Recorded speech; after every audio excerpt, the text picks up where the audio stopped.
laakiin caawa waxaan rabaa waxa ugu horeeya oo aan dadka ku adkaynayo waxay tahay cabsida iska dhaaf. cabsida iska dhaaf waxaa khaladka ah nolosha bini aadamka ku khaladka ah maxaan ku raadayay aakhirada muslimiinta ku khaladka ah sharafta iyo karaamada walaqad karamnaa bani aadam. ilaahay ayaa yidhi bini aadamka oo muslim iyo gaal uuna kala saari ayuu yidhi waa karaameyn. karaamadaas ilaahay qofka uu karaameeyey mid kale oo asna ilaahay oo abuuro khalqi ah inuu inta soo istaago oo karaamadaas inuu dadka ka qaado oo isku dayo inaan aqbalna ma aha. aamina gabadhayday ahayd aada iyo aad ayaa waxay ahayd iyo qofkay ahayd loo sheegay. gabdho badan iyo wiilal badan ayaan macallin usoo ahaa ama maamulo usoo ahaa ama madaxweyne usoo ahaa sida aaminaba aanu ahaa. hase yeeshee in yar oo ka mida ayay aamino ka mid ahayd oo aan aada iyo aada igu qiimi dheeraa welina qaar inta noolna ay igu qiimi dheer yihiin. sababtana ay uga duwan yihiin kuwo kaloo badanoo ama macallin usoo ahaa jiray ama maamulo aan usoo ahaa ama madaxweyne aan usoo ahaana waxay ahayd aamina waxaan ka midaysnayd qiyamka yani ay aaminsaneyd iyo kan aan aaminsanahay ayaa isku soo dhacay. wadadeedu halkaas isaga soo dhacaysay. waxa ay u taagneyd iyo qofka ay ahayd waa wixii ay meeshaan ka hadashay. waxa ay ka hadlaysay waad arkaysay idaacado ay ahayd guryo dhexdood iyo maxaan ku rahdaa meelo yaryar oo dad yaryar jooga ma ahayn. telefishinka shabeelle, telefishinka goobjoog, telefishinka waa arkaysay iyo kuwo kaloo badan. intaani waa in yar intii ay aamina muxuu ahaay ay tiri. waxaan rabaa dadka soomaaliyeed inaan aamino waa u ducayni waana u ducayn doonaa haddii alla yiraahdo, laakiin hal mid inaan uga abaalgudno wixii ay aaminsanayd wixii ay u taagnayd inaan aaminna aan u taagnaano.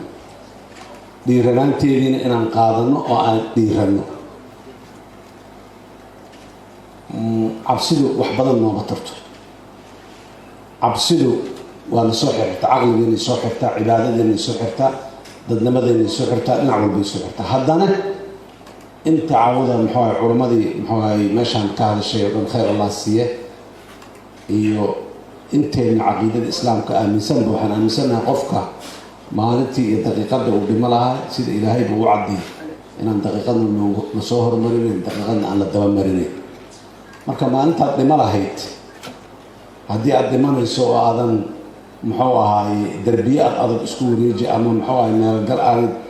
aanad ku badbaadayno saacaddaada ay saacada ku darsoonay waxa aakhirada aad aadaysa ee markaad dhimato meesha aad tegaysa kaa anfacayo samee.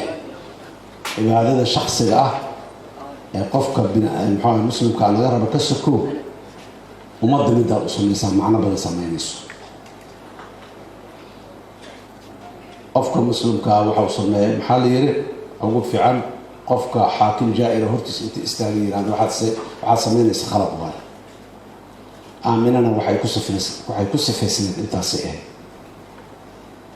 soomaaliyeed walaalaheeyo wax badan aan u baahanaa inaan ka tanasulno iska dhaafno, laakiin caawa waxaan rabaa waxa ugu horeeya oo aan dadka ku adkaynayo waxay tahay cabsida iska dhaaf. cabsida iska dhaaf waxaa khaladka ah nolosha bini aadamka ku khaladka ah maxaan ku raadayay aakhirada muslimiinta ku khaladka ah sharafta iyo karaamada walaqad karamnaa bani aadam. ilaahay ayaa yidhi bini aadamka oo muslim iyo gaal uuna kala saari ayuu yidhi waa karaameyn. karaamadaas ilaahay qofka uu karaameeyey mid kale oo asna ilaahay oo abuuro khalqi ah inuu inta soo istaago oo karaamadaas inuu dadka ka qaado oo isku dayo inaan aqbalna ma aha. qofku wax waa ku qaldami karaa, waana loo sheegi karaa, waana ka soo noqon karaa, laakiin mugo wax inta ku qaldamo oo kuwo u sacbiyo oo yeesho oo kuwo maxaan ku radaa u qoslo oo yeesho oo kuwo waxaasi uu sameynaya uga sii daysado ayaguna sii sameeyo oo sii yeesho waa dunuubtii waa dembigii oo dembi lagu daro dembi kale lagu sii daro mid kale lagu sii saddex jibaar. aan dhiirano xaqa aan ku dhiirano waxasan aan ku dhiirano cibaado ayadaasa ugu horeyso waxaan ka hadalnaa dadka siyaasiyiinta haddaannahay waxay tahay mustaqbalka ummad dhan oo jirta ayaan ka hadalnaa sidina cumar radi allahu canhu soo maahayn mas-uuliyadda qofka mas-uulka oo mas-uuliyad xambaara markuu ka hadlaya faraska ku kufaa muxuu ahaa ciraaq waxaan ka baqayaa in ilaahay aakhiro weydiiyo maxaa waddo ugu sameey waayse uu kufay haddee inta ka soo harto qof bini aadama iyo noloshiisa iyo mustaqbalkiisa iyo karaamadiisa iyo sharaftiisa iyo diintiisa ka waran yaanan ka gabanin yaanan ka cararin